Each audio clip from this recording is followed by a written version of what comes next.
Boa noite, telespectadores do novo canal. Bem-vindos mais uma vez ao debate em democracia com o nosso convidado residente, o deputado eleito à Assembleia da República pelo Círculo Eleitoral do Porto, Dr. António Cunha. Doutor, é um prazer voltar a tê-lo à distância em mais uma edição do Democracia em Debate. Doutor, traz-nos hoje aqui alguns temas que têm dominado a agenda mediática em relação, que têm sido alvo de debates em vários fóruns.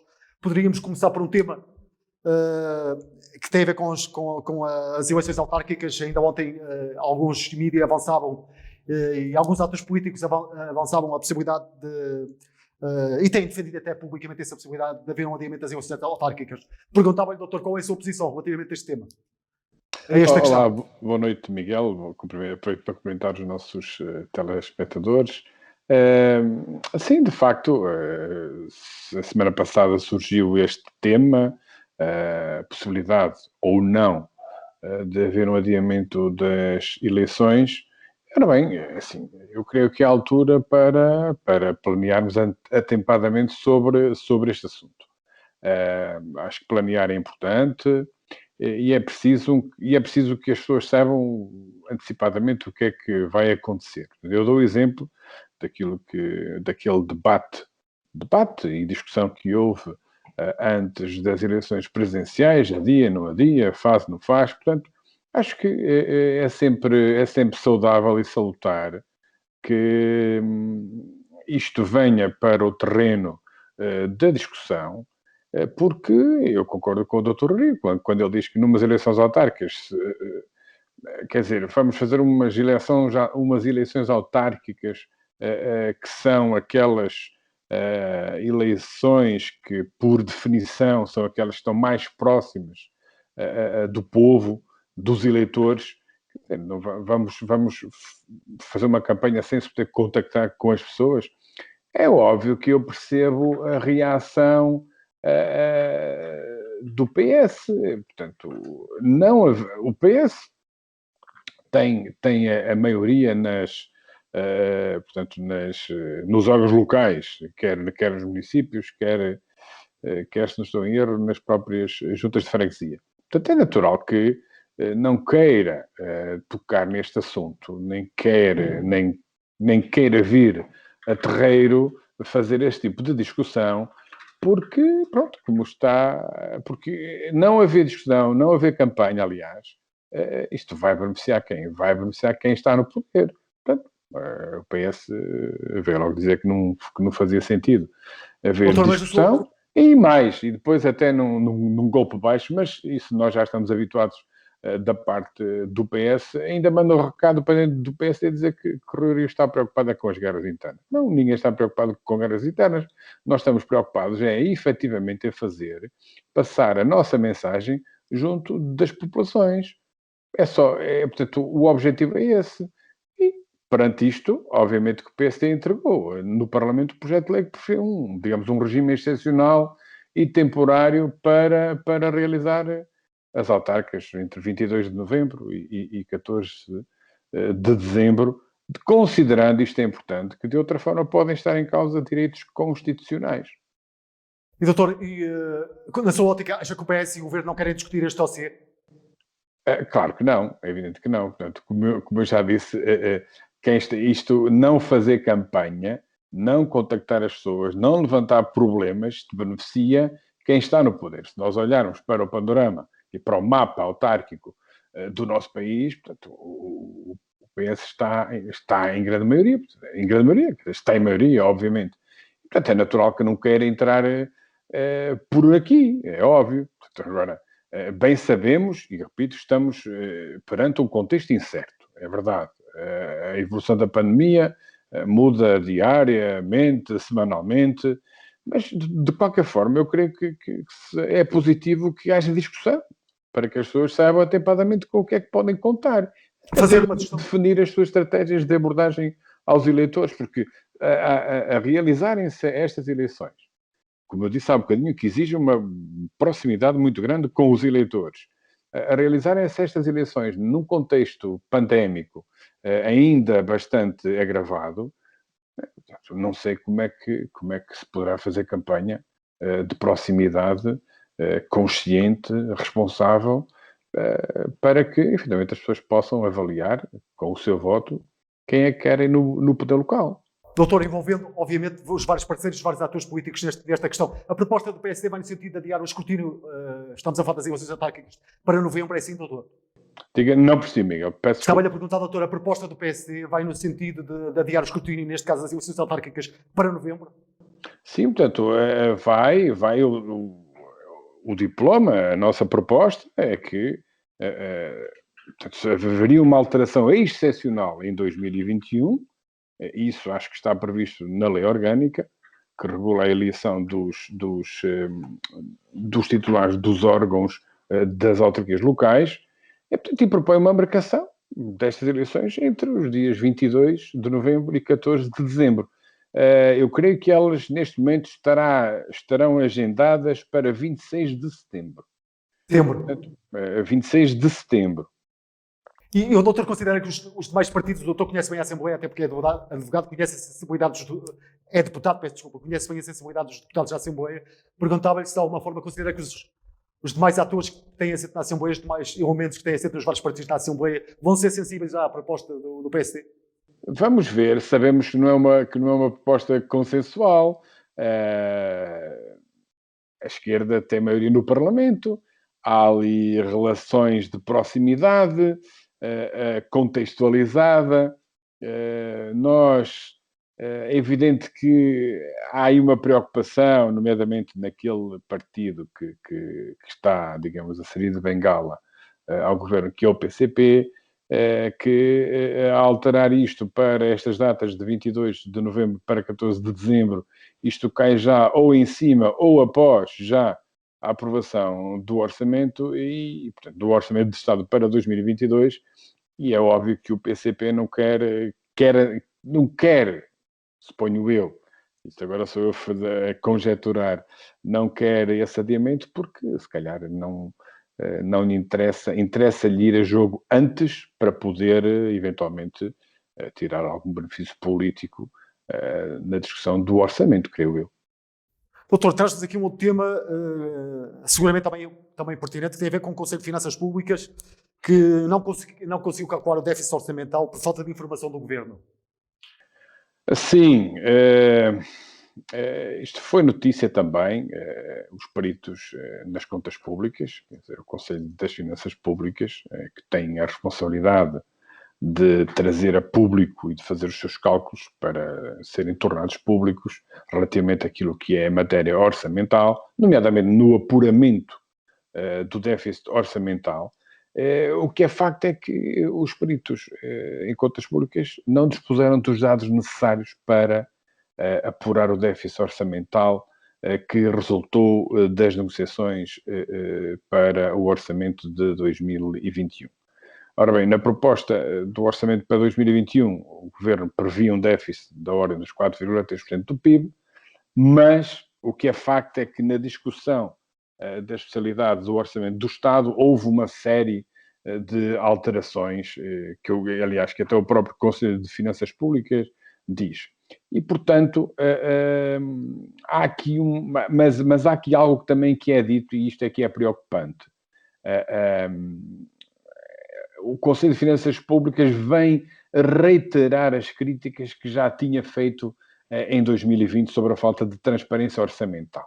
Portanto, o Conselho de Finanças Públicas nota que há dificuldades no acesso à informação, isto quer em termos de qualidade, quer em termos de quantidade da informação prestada pelo Ministério das Finanças, e, portanto, estas dificuldades no acesso à informação têm-se vindo a acentuar desde 2020. Portanto, isto dificulta o cumprimento daquilo que é a função do Conselho de Finanças Públicas, que é dar e tornar claro tudo o que nós queremos e devemos saber no que diz respeito não só em relação à execução orçamental, mas esta coisa que é este número que é muito importante, que é o cálculo previsto do déficit de acordo com o nosso PIB. E depois, Doutor, isto vai entroncar ainda numa outra questão que, do meu ponto de vista, é bastante pertinente. É que nós estamos, ou temos tido nos últimos anos, uma espécie de execução orçamental que é completamente virtual. Porquê? Nós sabemos hoje que a despesa total executada ficou abaixo do orçamento previsto no orçamento inicial. Repara, Miguel, nós no ano passado tivemos 2 orçamentos aprovados na Assembleia da República. Tivemos o primeiro orçamento que não contava com a pandemia, portanto, em janeiro de 2020, e depois abate sobre nós a pandemia e tivemos que fazer e discutir um orçamento suplementar. Meu Miguel, deixa-me só dizer isto. E nós ficamos a saber que o próprio Orçamento de Estado para 2020, sem pandemia, a sua execução orçamental ficou abaixo do previsto. Portanto, isto, como diz, e muito bem, o professor Joaquim Miranda Sarmento, portanto, isto comprova uma brutal farsa daquilo que foi depois o orçamento retificativo. Ou seja, ele diz, e diz bem, que isto, ou seja, o governo ao colocar despesa no orçamento de Estado, é apenas para enganar quem? A extrema-esquerda, para os levar a aprovar um orçamento, mas quando nós sabemos que à partida, se calhar, e pelos números, o governo não tinha qualquer intenção de executar essa despesa adicional, apesar, atenção, da enorme necessidade do Serviço Nacional de Saúde, das famílias, das empresas, em precisarem de apoios. Doutor, e deixe-me só fazer uma pergunta. E é expectável que este ano voltamos a ter um orçamento retificativo, digamos, no sentido que vai ser necessário, é um ano que continua a ser de alguma forma atingido pela crise económica, pela crise sanitária, com impactos é muito provável que isso possa vir a acontecer. Mas, enquanto nós não tivermos estes números, e agora eu quero ver qual é que vai ser a justificação que o Governo irá dar, se houver essa necessidade de um orçamento retificativo, qual é a justificação que vai dar quando, no ano passado, no ano de 2020, portanto, não executou, não executou a despesa que foi autorizado a gastar no âmbito da aprovação do Orçamento de Estado na Assembleia da República. E isto, esta não execução, portanto, esta farsa que é levada ao extremo, é que isto tem custos sociais e económicos terríveis, brutais. Doutor, deixe-me só voltar um bocadinho atrás, ainda relativamente ao Conselho de Finanças Públicas. Considera que esta falta de informação da parte do Governo relativamente ao Conselho de Finanças Públicas compagina, na sua opinião, tal falta de transparência e não é positivo para a democracia, para a relação para a transparência que o doutor vincou há pouco? Sou tentado a concordar consigo. A falta de transparência nunca é saudável, obviamente que não, nunca é saudável para a nossa democracia. Portanto, se nós temos um governo que é obrigado ou é autorizado a executar despesa, é obrigado a executar investimento, e se não o faz, isto é um desrespeito total para a Casa da Democracia, que é a Assembleia da República, que é a representante por excelência do povo português. Portanto, este tipo de jogadas do sonega a informação aqui, dá meia informação acolá, leva a que uma entidade como o Conselho das Finanças Públicas a não conseguir calcular o déficit orçamental por falta de informações. Isto, do meu ponto de vista, é grave. É evidente que o Ministro das Finanças vem dizer que estamos num ano atípico, há muitas alterações, tudo é volátil. Mas deem informação ao menos que deem essa informação. E era expectável, doutor, pergunto-lhe, só para escutar este tema, era expectável que o Governo tivesse também aqui um outro posicionamento, uma outra posição relativamente ao Conselho de Finanças. E prestasse também uma informação aos portugueses. O facto de o Conselho de Finanças Públicas vir dizer que desde 2020, que sente que há dificuldades no acesso à informação, e mais, na qualidade da informação que é prestada, nós não estamos aqui a falar de filosofia ou de coisas líricas. Nós estamos a falar de números, estamos a falar aqui de dinheiro, quer dizer, que nos entra ou sai do bolso. E os portugueses têm a obrigação de saber, e têm o direito, aliás, de saber, como é que a execução orçamental é feita, qual é o déficit que vamos ter, até por uma questão de não criarmos falsas expectativas a quem investe neste país. E quando eu estou a dizer isto a quem investe neste país, e nós precisamos de investimento estrangeiro como o de pão para a boca, quer dizer, quando um grande empresário, ora bem, eu quero investir, mas ora bem, em Portugal, olha, não dão informações, o déficit previsto é este, mas temos a certeza que não vai ser. Portanto, se não há informação clara, os investidores não põem cá um cêntimo sequer. Isto é muito sério. Doutor, traz-nos aqui um outro tema que tem a ver com o processo de vacinação aos bombeiros. Mas Miguel, eu peço desculpa, mas... faz favor. Deixe-me só dizer aqui uma coisa que tem a ver com a execução orçamental. Muito bem. Isto tem a ver com um tema que também nós já falamos aqui há algum tempo, que tem a ver com a TAP. Portanto, a TAP, neste momento, tem cerca de 90% da sua frota em terra. Portanto, ou seja, praticamente não voa para lado nenhum. Os voos que tem efetuado não chegam a atingir os 10% da sua capacidade. Ora, mas nós, na entrevista que ouvimos do Ministro das Finanças a semana passada, à Antena 1, isso se não estou em erro, ao Jornal de Negócios, nós temos que nos questionar. Portanto, ele admitiu que tem que haver mais dinheiro para a TAP, mais do que estava previsto. Porque os 1.200 milhões de euros previstos não vão ser suficientes. Foi o próprio Ministro das Finanças que disse isto. Portanto, vão ser precisos pelo menos mais 500 milhões por causa da pandemia. E mais outra coisa. Ele disse que enquanto durar a pandemia, que não faltarão apoios, custe o que custar. Portanto, ou seja, ele dá esta justificação porque está a contar com um crescimento económico bastante robusto a partir do segundo semestre. Mas, por exemplo, não contou, nem ninguém no governo contou, quando decidiram o ano passado injetar mais 4 mil milhões de euros na TAP nos próximos anos, ninguém pôs sequer a hipótese de que esta pandemia se poderia agravar. Miguel, nós estamos a falar em 4 mil milhões de euros para um país que está super endividado. E às vezes nós olhamos para estes números ou ouvimos 4 mil milhões. 4 mil, mas o que é isso de 4 mil milhões? Eu vou dar aqui só 3 ou 4 exemplos. 4 mil milhões são 3 meses de salários dos funcionários públicos. São 1 ano de subsídios de desemprego, abonos de família, RSI e subsídios de desemprego. Já disse. São cerca de 50% dos encargos dos juros da dívida pública.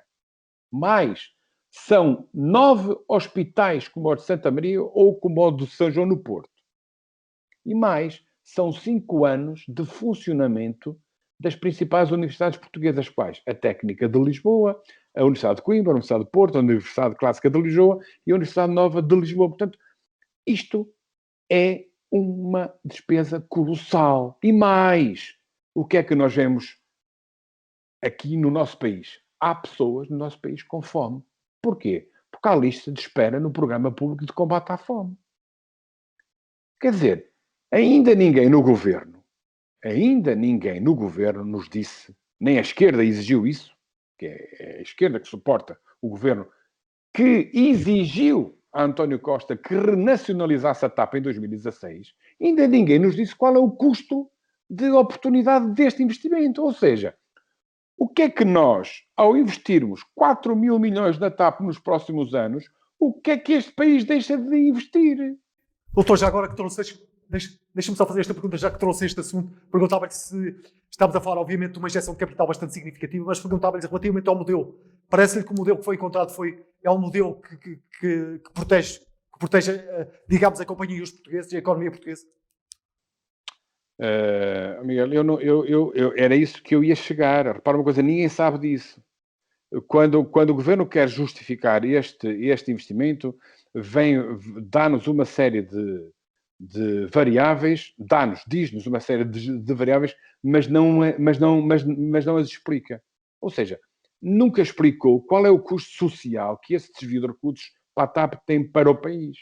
Ou seja, não diz o que é que se deixa de fazer no país com 4 mil milhões de euros. Por exemplo, olha, na saúde, na educação, na justiça, na economia, no apoio às famílias, no apoio às empresas. E repara uma coisa, o que é caricato nisto?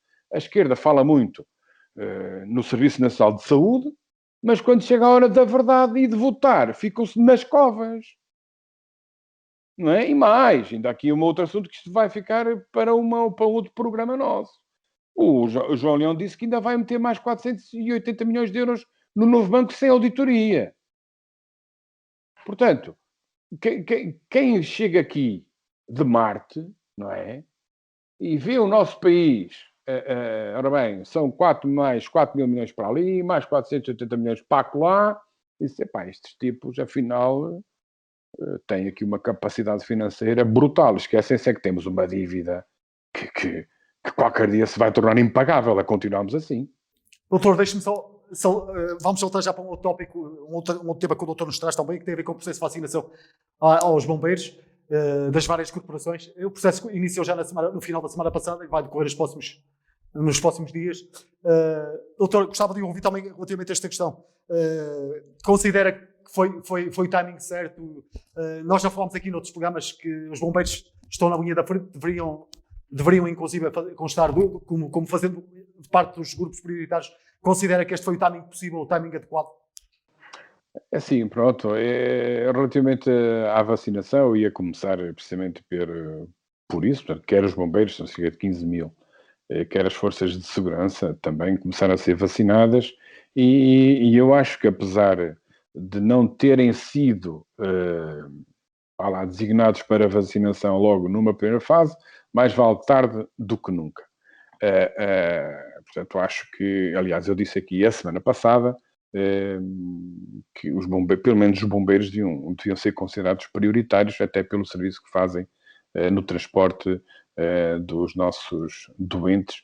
Mas eu faço aqui um exercício de memória que dá uma ideia de que este governo, por algumas atitudes que tem tido relativamente aos bombeiros, nomeadamente em relação ao seu financiamento, parece que não gosta ou não valoriza muito os bombeiros. Isto é a sensação com que eu fico.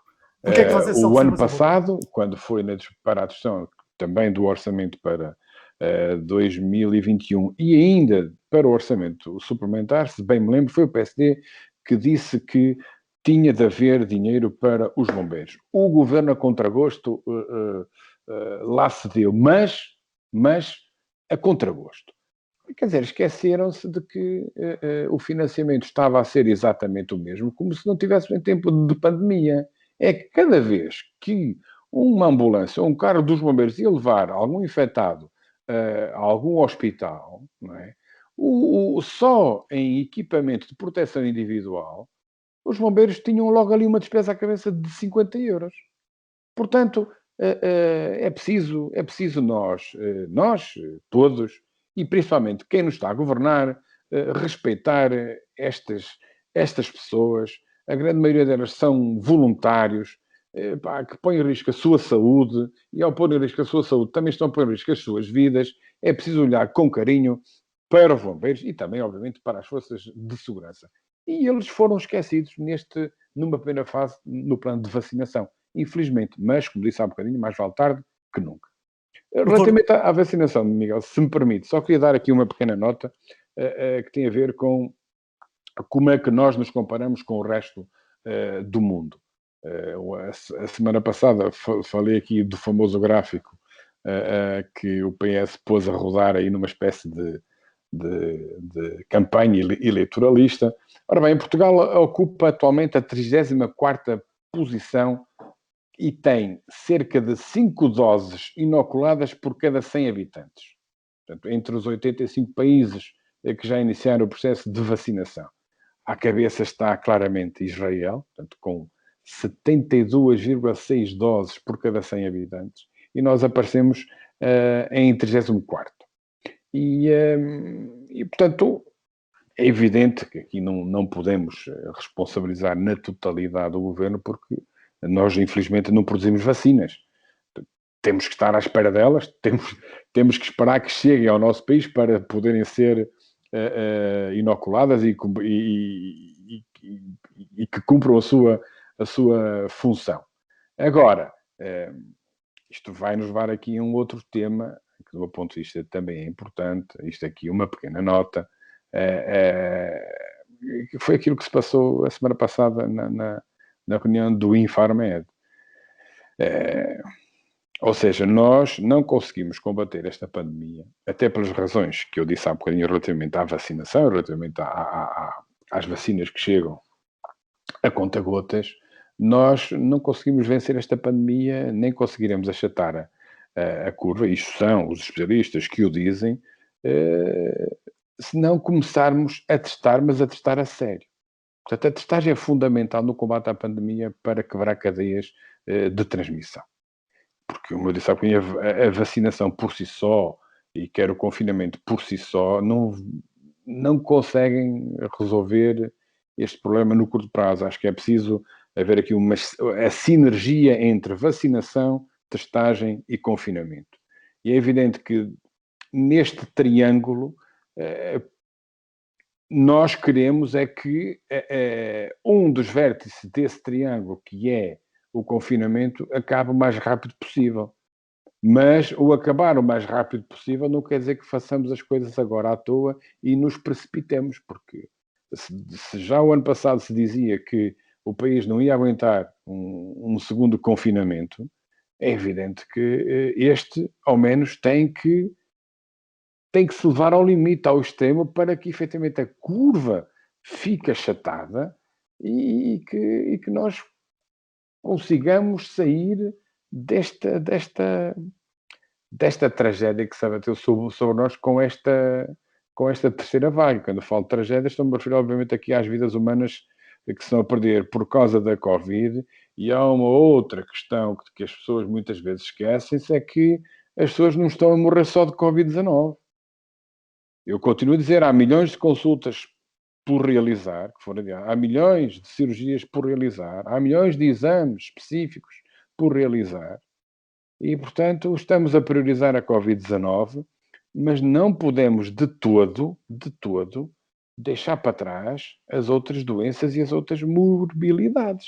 Ainda ontem, doutor, a Sociedade Portuguesa de Cardiologia chamava a atenção precisamente para o facto das doenças coronárias e para a necessidade também de intervir nesse domínio. Eu falo nessas doenças, mas seguramente que existem outras patologias. Exatamente, portanto, é preciso darmos atenção a isso. E por isso é que eu às vezes critico, acho que com razão, porque quando nos dizem que o nosso Serviço Nacional de Saúde está preparado, pá, eu não sei se está assim tão bem preparado, porque os números que se abateram sobre nós não são nada, são negros. E, portanto, doutor, eu gostava só para esgotar este tema. Acho que há recursos que devem ser desviados e que já deviam ter sido desviados e que não foram desviados no tempo certo e na altura certa por falta de preparação. Doutor, deixe-me só ouvir, gostava de ouvir só para esgotar este tema, ainda sobre o processo de vacinação, a maior ou menor velocidade em que o processo de vacinação está a ser feito em Portugal. De alguma forma também, e gostava de ouvir, e a minha observação era esta: a União Europeia já vai reconhecer, já fez aqui uma espécie de meia-culpa relativamente àquilo que estava contratualizado com as indústrias farmacêuticas. O doutor, de alguma forma, aceita esta explicação que a União Europeia também veio dar? Quer dizer, Miguel, relativamente a isso, quer dizer, a União Europeia está a um nível mais macro do que nós, não é? A União Europeia fez os contratos que achou na altura que devia estar a fazer, mas por mais vontade que a União Europeia queira em que portanto, as farmacêuticas, os laboratórios produzam mais vacinas, há uma coisa que se chama o limite. E eu não sei até que ponto é que todos os laboratórios, eu quero acreditar, até porque não faz sentido acreditar de uma outra forma, que todos os laboratórios estão a dar o máximo, até porque lhes convém em termos financeiros, não é? Também, isto envolve milhões e milhões de euros. Eu estou em crer que os laboratórios estão a produzir o máximo. Agora, a forma como depois as vacinas saem dos laboratórios e vão para determinados países, isso aí eu já não sei, sinceramente. Muito bem. Nem sei que poder é que terá a União Europeia para condicionar algo que tem a ver aqui com um negócio. Não é? Portanto, há contratos, mas o laboratório diz, olha, não temos vacinas que cheguem, porque também assinamos contratos com o Reino Unido, com Israel. Olha, relativamente a Israel, fica já a senhora União Europeia a saber que pagou as doses das vacinas ou as vacinas ao dobro. Portanto, isto não é fácil, não é Exatamente. fácil de todo. Doutor, um outro tema que nos traz tem a ver com a variante do Reino Unido. Doutor, é da opinião de que esta variante efetivamente chega a ser, e diz-nos que chega a ser 70% mais mortal? Portanto, é verdade, os estudos indicam-nos isso, e eu trago aqui esta pequena nota, portanto, que a variante do Reino Unido chega a ser 70% mais mortal, ataca principalmente as mulheres mais jovens, e trago aqui esta percentagem apenas numa atitude pedagógica. Não podemos baixar a guarda, de todo. Eu sei que teve durante o fim de semana dias convidativos, hoje e amanhã também têm estado dias convidativos para irmos para fora, fora de casa, obviamente, mas as pessoas, nós temos de ter consciência disto. Nós temos mesmo de cumprir com o confinamento, de ter as atitudes corretas e digamos, exigidas pela Direção-Geral de Saúde para que cumpramos aquilo que temos de cumprir relativamente aos cuidados que devemos ter para não infectarmos outras pessoas e não nos infectarmos a nós. Isto às vezes a gente até peca por falar demais nestes assuntos, mas isto tem que ser dito. Há variantes que estão a surgir, esta do Reino Unido é mais mortal, por isso é que, segundo o governo, por isso é que se fecharam as escolas, e portanto dizer aos nossos telespectadores que mantenham-se em casa, saiam de casa só apenas quando for estritamente necessário.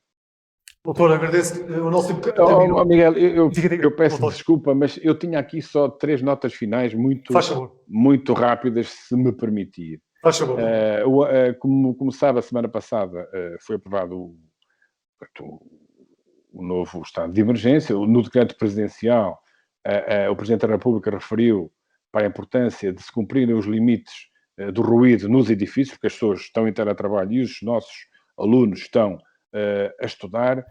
E há aqui uma coisa estranha, que é António Costa ignorou simplesmente esta questão. E na conferência de imprensa não respondeu sobre este assunto. Porque é que António Costa não deu? Porquê que António Costa não valorizou este assunto? Porquê? Há aqui algum desconforto, algum mal-estar entre Belém e São Bento? Vamos ver. Depois, uma outra questão que para mim é paradoxal. O que é que o Ministro dos Negócios Estrangeiros foi dizer na entrevista que deu à CNN e o que é que o Ministro da Economia disse numa entrevista há uma semana e meia ao New York Times? Ou seja, há aqui um paradoxo. Eles não concordam aqui com a mesma coisa. Ou seja, o Ministro dos Negócios Estrangeiros, Augusto Santos Silva, disse que o Governo assume as responsabilidades e que teve responsabilidades no agravamento da pandemia pela forma como relaxou as medidas durante o Natal, mas uma semana e meia antes o Ministro da Economia, Cisa Vieira, veio dizer ao New York Times que as evidências da mobilidade no país mostram que as pessoas não respeitaram as restrições que tínhamos em vigor. Ora bem, o Sr. Ministro atribui aqui a culpa aos portugueses, que foram autorizados pelo seu governo a poderem se deslocar e a poderem visitar as famílias. Então, eu acho que o Sr. Ministro Cida Vieira devia se lembrar disto. Afinal, ao que parece, nem tudo está bem naquele Conselho de Ministros. Parece que é cada um por si. Já se sabe. E só para finalizar mesmo, aqui tem a ver com outro paradoxo que é o teletrabalho. Ou seja, o Estado vem obrigar as empresas privadas a custearem as despesas que os trabalhadores têm com o teletrabalho, nomeadamente com internet e telecomunicações, mas, para espanto de toda a gente, o Estado obriga as empresas, como eu disse, a custearem essas despesas, mas não se obriga a ele próprio a custear as despesas que os seus trabalhadores têm com as telecomunicações e internet. Aliás, eu já referi aqui, e dou aquele exemplo que eu conheço melhor, que é a situação dos professores que estão em teletrabalho e estão com o ensino à distância. Estão a trabalhar com a sua internet, com as suas telecomunicações, com os seus computadores, com os seus tablets. Só cerca de 5% de professores neste país, segundo um inquérito que a FENPROF fez, é que receberam alguma coisa. E mais. Houve uma reunião a semana passada entre o Sr. Secretário de Estado. É sempre o Sr. Secretário de Estado que reúne com os diretores deste país. O Ministro da Educação não quer saber disso para nada. Portanto, o Sr. Secretário de Estado, na semana passada, numa reunião tida com os diretores das escolas e dos agrupamentos do nosso país, a uma questão, disse que se os professores não tivessem material seu, repare nisto, se não tivessem material seu, ou seja, computadores, internet e telecomunicações pagas à sua custa, não é à sua custa do Secretário de Estado, à sua custa dos professores, ou do professor, ou da professora, que fossem para as escolas usar os computadores e a internet da escola. Eu digo, das duas uma, ou o Sr. Secretário de Estado está fora da realidade e não sabe que a grande maioria das escolas deste país tem computadores de 2009, obsoletos, para trabalhar com o Teams e com outras plataformas de ensino à distância, e também não sabe que a largura de banda da internet nas escolas, ou na maioria das escolas deste país, é miserável, ou então deve estar a tirar areia para os olhos dos portugueses. Portanto, concluindo, obrigar os privados a pagar e o Estado fugir a essa responsabilidade é termos a certeza de que o Estado, com este governo socialista apoiado pela muleta do PCP, não é pessoa de bem. Doutor, agradeço uma vez o nosso tempo, esgotou-se, agradeço uma vez mais os seus esclarecimentos e a forma apaixonada como semanalmente nos ajuda a analisar aqui alguns dos temas que fazem parte do nosso dia-a-dia e que são escapulizados noutros fóruns e fazem parte também, inclusive, da agenda mediática. Doutor, a partir da sua residência, uma vez mais agradeço e aproveito para os telespectadores e obrigado pela preferência. Protejam-se. Muito obrigado.